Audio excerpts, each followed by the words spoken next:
India और Venezuela के relation 2026 के। फर्स्ट ऑफ ऑल एक साउथ अमेरिकन कंट्री है वेनेजुएला, यहाँ पे बड़ा बुरा हुआ इस कंट्री के अंदर। यूएस की डेल्टा फोर्स आती है, इनके प्रेसिडेंट को उठा के ले जाती है। अब कुछ नहीं सुन रहे आप उनके बारे में कि क्या चल रहा है, केस की प्रोसीडिंग कहां तक पहुंची हुई है। तो वेनेजुएला ये आपको दिखेगा साउथ अमेरिकन कॉन्टिनेंट के ऊपर, साउथ अमेरिका, और बिल्कुल ऊपर है, और वी से ही कंट्री का नाम है, शेप भी लगभग वी सी ही दिखाई देगी। बॉर्डरिंग कंट्रीज देखोगे, इधर गुआना आ गया। गुआना और वेनेजुएला के बीच में एक कॉन्फ्लिक्टेड जोन है ऑयल को लेके, इसको बोलते हैं ऐसे क्यूबो रीजन, ऐसे क्यूबो। ये नीचे वाला पार्ट इज ब्राजील और इधर आ गया कोलंबिया, ठीक है। तो 3 कंट्रीज के साथ बॉर्डर शेयर करता है वेनेजुएला।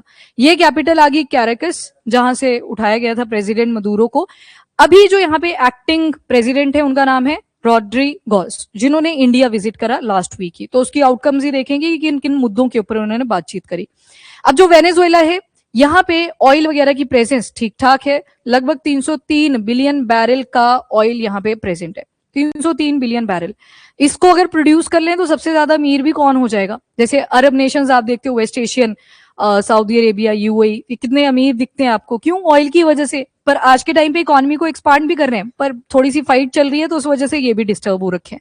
पर ये वेनेजुएला क्या करता है, ये 303 बिलियन बैरल जो इनके पास ऑयल के रिजर्व्स अवेलेबल है उसको पूरी तरह से यूटिलाइज ही नहीं कर पाता, इवन 10 to 20%, बस इतना सा है। और ऊपर से आसपास की जो कंट्रीज हैं, जैसे ऊपर कैरिबियन सी वाला पार्ट आ जाता है, यहाँ पे आप देखोगे एक कंट्री आएगी क्यूबा। क्यूबन क्राइसिस भी आपने रिसेंट ही पढ़े थे। ये वेनेजुएला क्या करता था, इनको सब्सिडाइज रेट के ऊपर ऑयल वगैरह दे दिया करता था। मतलब बाकियों को अगर 100 रुपए में बेच रहा है तो इनको बोला ले 10 रुपए में उठा ले, मतलब इतना सस्ता। क्यूबा बहुत ज्यादा डिपेंडेंट हो गया वेनेजुएला के ऊपर, और आज के टाइम पे क्यूबा में क्राइसिस आ रखे हैं। वो बलून देखिए आपने, जिसके अंदर लाइट्स लगाई होती हैं, शाम को मार्केट में घूम रहे होते हैं, तो वैसी पिक्चर यहाँ से कैप्चर करी गई थी एक जर्नलिस्ट के थ्रू कि सारी लाइट्स बंद हैं, सिर्फ वो बलून की लाइट चल रही थी वहां पे। तो वो क्या इंडिकेट करता है? फ्यूल के क्राइसिस, ऑयल, एनर्जी, इन सारी चीजों के क्राइसिस, जब आप एक ही कंट्री के ऊपर डिपेंडेंट थे। उन्होंने भी फिर थोड़ा सा स्विच करा टुवर्ड वेस्ट एशिया, कि वेस्ट एशिया में तो फ्यूल प्रेजेंट ही है, वेनेजुएला को तो बंद ही कर दिया कि यहाँ से कुछ नहीं जाएगा किसी के पास। यूएस ने बोला मैं खुद देखूंगा कि कैसे ये बैरल, इतना बिलियन बैरल ऑयल यूज करना है मेरे को। तो क्यूबा ने अपना ऑल्टरनेटिव ढूंढा, वेस्ट एशिया गया, पर वेस्ट एशिया इतने दूर, साउथ अमेरिका कहाँ पे, वेस्ट एशिया कहाँ पे, उनको दूर पड़ रहा था।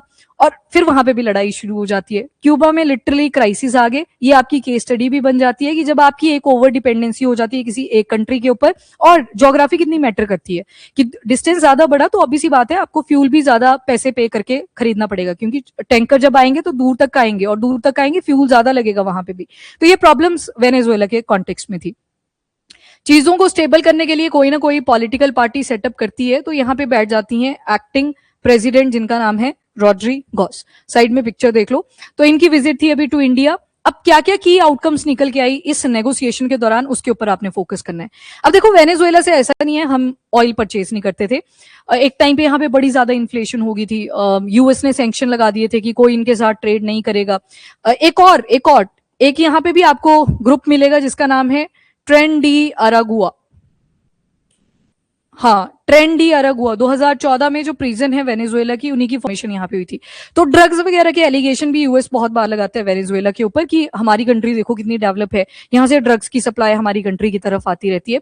तो यही क्लेम याद होगा आपको, जब मदुरो को भी उठाया गया था तो नार्कोटिक्स डिपार्टमेंट का वर्ड का बार बार यूज किया जा रहा था कि इलीगल तरीके से ऐसे ड्रग्स आती हैं हमारी कंट्री में और हमारे यूथ की कंडीशन खराब होती है। तो ये सारी सिचुएशन बनी हुई थी यहाँ पे। तो ट्रेन डी अरागुआ, ये याद रखना, ग्रुपिंग है फ्रॉम वेनेजुएला।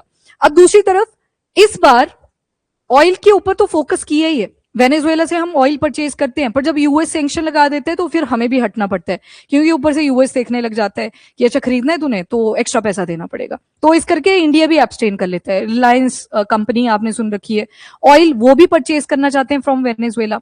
अब फाइनली चीजें जब सुधर रही हैं तो हमने फिर से स्टेप आगे ले लिया है कि ऑयल परचेज करेंगे हम from the Venezuela. West Asia में कॉन्फ्लिक्ट चला तो वेनेजुएला एक बड़ी ऑप्शन हमारे पास निकल के आई कि हम यहाँ से ऑयल परचेज करेंगे। पर अब जो रिलेशन है वो सिर्फ ऑयल तक नहीं बचे हैं, अब हम जा रहे हैं टुवर्ड क्रिटिकल मिनरल्स टू। तो जितनी भी डील्स इस साल आपने देखी अभी तक, मतलब सारी भी छोड़ दो, ये जो पोस्ट मार्च के बाद आप देखोगे किन के ऊपर सबसे ज्यादा फोकस कर रहे हैं, क्रिटिकल मिनरल्स, क्योंकि आने वाली जो इमर्जिंग टेक्नोलॉजी है उसमें इन सारे मिनरल्स का यूसेज रहेगा ही रहेगा। तो फटाफट से देख लेते हैं क्या क्या आउटकम्स निकल के आई। Number 1, critical mineral cooperation. अब मिनरल निकालना भी तो पड़ेगा, निकालने से भी पहले ढूंढने पड़ेंगे कि कहाँ पे प्रेजेंट है, कहाँ पे पॉसिबिलिटी है, तो पहले एक्सप्लोरेशन, फिर पता लग चुका है तो माइनिंग करनी है, माइनिंग के बाद प्रोसेसिंग करनी पड़ेगी, फिर सबसे इंपॉर्टेंट सप्लाई चेन डाइवर्सिफिकेशन, जिसके पीछे इंडिया सारी कंट्रीज के साथ इतने अच्छे रिलेशन एस्टेब्लिश कर रहा है। एक कंट्री के ऊपर डिपेंडेंसी नहीं शो करनी, हमारे पास ऑल्टरनेटिव होने चाहिए हमेशा क्रिटिकल मिनरल्स के लिए।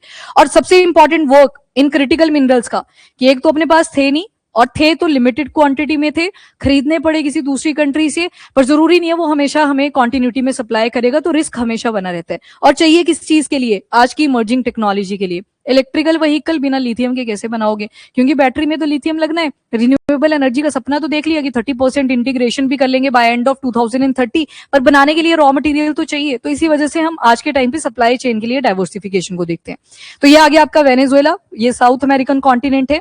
जब ये सेंट्रल अमेरिका वाला पार्ट यहाँ अप टू मैक्सिको, और ये साउथ अमेरिका वाले पार्ट को काउंट कर लेते हैं तो इसको बोल देते हैं लैटिन अमेरिका। वो थोड़े से ऊपर ऑब्सेस है, इनको लगता है हम एक्स्ट्रा ही डेवलप हो चुके हैं, तो ये बार बार ऐसे साइड में होता नहीं है, स्कूल में भी ग्रुप्स बने होते थे, नहीं ये अपनी कंपनी का नहीं है, इसको साइड करो, वैसे अभी यूएस अभी स्कूल टाइम में चल रहा है इन चीजों में। तो यहाँ पे ये वेनेजुएला वाला पार्ट आ गया। ये वाली लेक है एक छोटी सी, माराकाइबो, इसको भी याद रखना है। यहाँ पे एक लेक है माराकाइबो, और इस लेक माराकाइबो के सी बेड में भी बहुत सारे ऑयल के रिजर्व, गैसेस, एनर्जी, ये रिजर्व्स अवेलेबल है। चलो जी, नेक्स्ट इज ऑयल सेक्टर में इन्वेस्टमेंट। तो इंडिया ने बोला है कि हम पार्टिसिपेशन करेंगे वेनेजुएला में, कौन से सेक्टर को लेके, ऑयल सेक्टर को लेके भी। दो सेक्टर आएंगे, एक है अपस्ट्रीम सेक्टर, दूसरा है डाउनस्ट्रीम सेक्टर। अपस्ट्रीम का मतलब होता है पहले आपने ऊपर ऊपर से देखा कहां कहां पे पॉसिबिलिटी है इस रिसोर्स के होने की, तो इसमें एक्सप्लोरेशन आती है, और नंबर 2 प्रोडक्शन आती है। Number second is downstream sector, यहाँ पे रिफाइनिंग, और दूसरा आ जाता है डिस्ट्रीब्यूशन। पहला स्टेप मतलब ढूंढा आपने, प्रोड्यूस किया, फिर उसके बाद जब प्रोड्यूस कर लिया तो इंप्योरिटीज को बाहर निकाला, वो डाउनस्ट्रीम में काउंट करा जाता है, एंड फाइनली डिस्ट्रीब्यूट करोगे आप दूसरी कंट्रीज को। फार्मास्यूटिकल कोऑपरेशन, तो ब्रांडेड जो मेडिसिन होती हैं वो ज्यादा महंगी पड़ती हैं, पर जेनेरिक अगर देखो तो सस्ती पड़ जाती हैं, तो उसको लेके भी सपोर्ट यहाँ पे जो इंडियन फार्माकोपिया है उनको सपोर्ट दिया है वेनेजुएला ने। टेक्निकल डेलीगेशन अगर देखें तो energy, mining, agriculture, transportation and industrial cooperation, ये सारे एरियाज रहेंगे। अब लग गया ना पता आपको, जब भी कोई बायलेटरल रिलेशन आता है कुछ एरियाज होते हैं वो हमेशा कॉमन से ही निकलते हैं। आज के टाइम पे जो कॉमनैलिटी, अब ऑयल तो सब जगह नहीं आएगा, जिसके पास रिजर्व होंगे वहीं पे हम साइन करके आएंगे, पर ये एग्रीकल्चर आ गया, ट्रांसपोर्टेशन आ गया, डिफेंस कोऑपरेशन आ गई, ये सारी जगह पे कॉमन ही होती है। इसके बाद डिप्लोमेटिक रिलेशन, तो 66 साल भी हमें कंप्लीट हुए इन 2025, और रेजिडेंट एम्बेसीज भी हैं हमारी, वहां पे है दैट इज कैपिटल कैराकस में, और उनकी यहाँ पे हमारे न्यू दिल्ली में मिल जाएगी आपको। एंड कोऑपरेशन करी है नॉन अलाइंड मूवमेंट में, वही ना तो हम सोवियत यूनियन के साथ गए थे, ना तो हम यूएस के साथ गए थे, हमने बीच वाला रास्ता अडॉप्ट करा था। Voice of global south summit, Brandt line आ जाती है बीच में, जो डेवलप कंट्रीज को डेवलपिंग कंट्री से सेपरेट करता है, और बोला कि ये जो ग्लोबल साउथ वाला पार्ट है, तो जब आपने मैप पे भी देखा ये सारा, दिस वन, ये सारे क्या बोलते हैं कि हमने ग्लोबल साउथ को रिप्रेजेंट करना है, तभी तो ब्रिक्स के अगेंस्ट रहता है यूएस, क्योंकि वो सारा किसको होल्ड करे बैठा हुआ है, ग्लोबल साउथ को। तो यहाँ पे भी सपोर्ट, और साथ में ब्रिक्स रिलेटेड डिस्कशन भी कंडक्ट करी गई। तो ये ब्रेंट लाइन है, इसको याद रखना, ये जो यहाँ पे वेलवेट से कलर की बनाई हुई है, ये सारी वेलवेटी सी line, this is Brent line, velvet colour बोल दिया, सॉरी, वेलवेटी सी जो लाइन दिखाई दे रही है ये सारी ब्रेंट लाइन है, जो कि डेवलप कंट्रीज को डेवलपिंग कंट्री से सेपरेट करती है। इसके बाद एनर्जी कोऑपरेशन, वेनेजुएला के पास वर्ल्ड के लार्जेस्ट प्रूवन ऑयल रिजर्व है 303 बिलियन बैरल के। इंडिया अराउंड 85% क्रूड ऑयल की जो रिक्वायरमेंट है वो दोबारा से कहां से सपोर्ट ले रहा है, फ्रॉम वेनेजुएला।